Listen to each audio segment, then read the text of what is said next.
It's not about politics anymore. It's about democracy.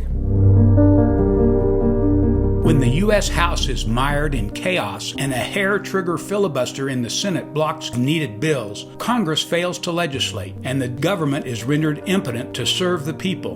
Who benefits? When the Supreme Court decrees that the president is above the law and gives imperial power to that office. When they rule that government officials can legally accept bribes. When they gut voting rights, reproductive rights, and fair election practices, delay justice, hamstring federal agencies meant to protect us, and pronounce that corporations have the same or greater rights and freedoms as individual citizens. Who gains from this? Democracy is based on the principle that the many rule, not the few. Every citizen has the same rights, and each of us gets a vote. Every vote must count. When so-called leaders and faux media outlets use lies and propaganda to convince you that facts are untrue, who gets ahead? It's not about politics anymore. It's about greed. When corporate dark money in the hundreds of millions and even billions purchases politicians, judges, and leaders who serve them, not the people, who profits from this? When protections for our water, air, land, and natural resources are on the line against the fossil fuel giants, developers, and polluting corporations, who wins? When greed outweighs the common good, democracy is in danger. It's not about politics anymore. It's about power.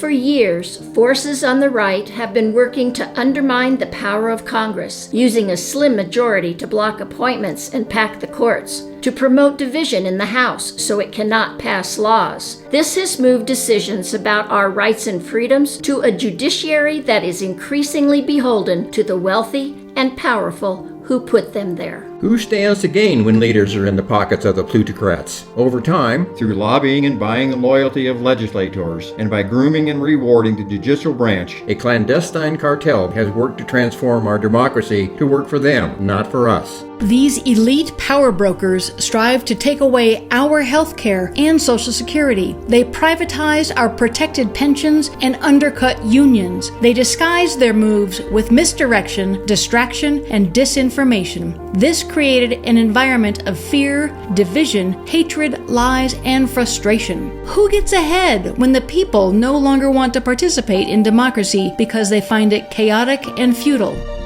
We suffer the constant threat of violence, a continual barrage of lies and confusion created to overwhelm us, and the steady dismantling of our voice and our freedom. All this leaves us bewildered. Too many withdraw and choose not to participate in our democracy.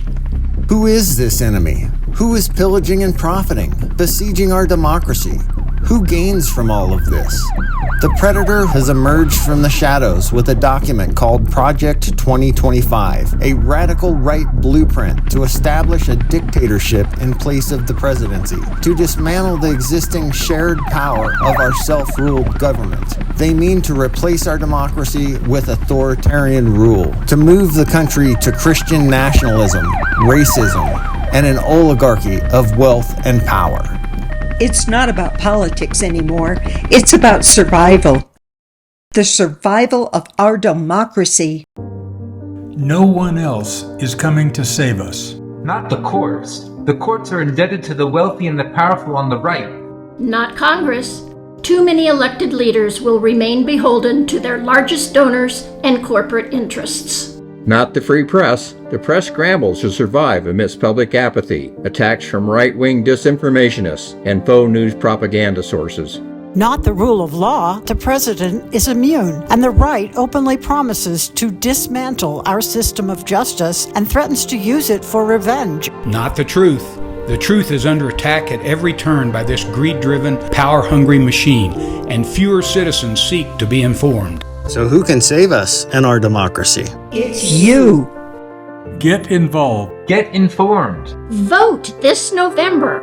It could be the last time your vote counts.